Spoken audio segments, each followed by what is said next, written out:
بسم اللہ الرحمن الرحیم۔ گرین ہارٹ کی طرف سے آپ سب کو السلام علیکم۔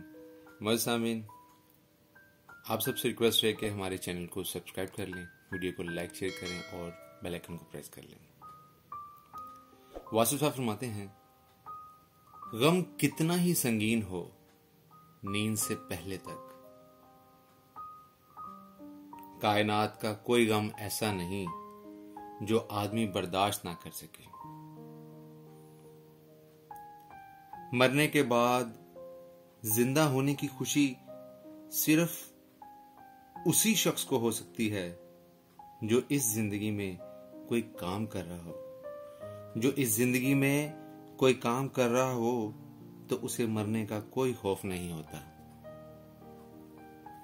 جوانی 16 سال کی عمر کا نام نہیں، ایک انداز فکر کا نام ہے، ایک انداز زندگی کا نام ہے، ایک کیفیت کا نام ہے۔ یہ ہو سکتا ہے کہ ایک شخص 16 سال میں بوڑھا ہو اور ایک شخص 60 سال میں جوان ہو۔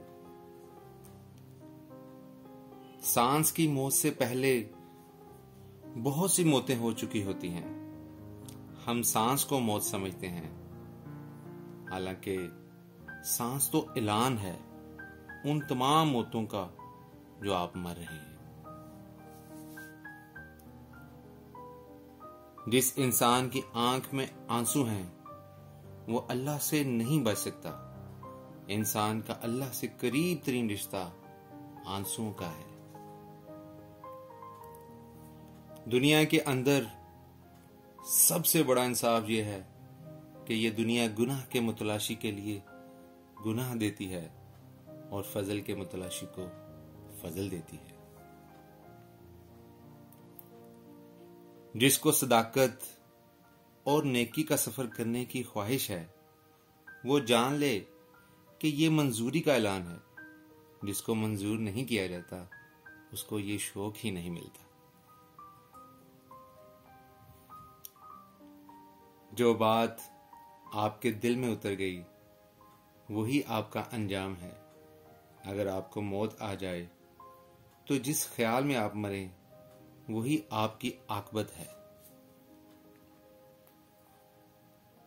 جو آدمی موت سے نہیں نکل سکتا وہ خدا سے کیسے نکل سکتا ہے؟ اپنی ہستی سے زیادہ اپنا نام نہ پھیلاؤ، نہیں تو پریشان ہو جاؤ گے۔ دور کا کوئی مقام ایسا نہیں ہے جو قریب نہ آ سکے۔ استعداد سے زیادہ کی تمنا ہلاکت ہے اور استعداد سے کم کی خواہش آسودگی ہے۔ حق کیا ہے؟ استعداد کے مطابق حاصل۔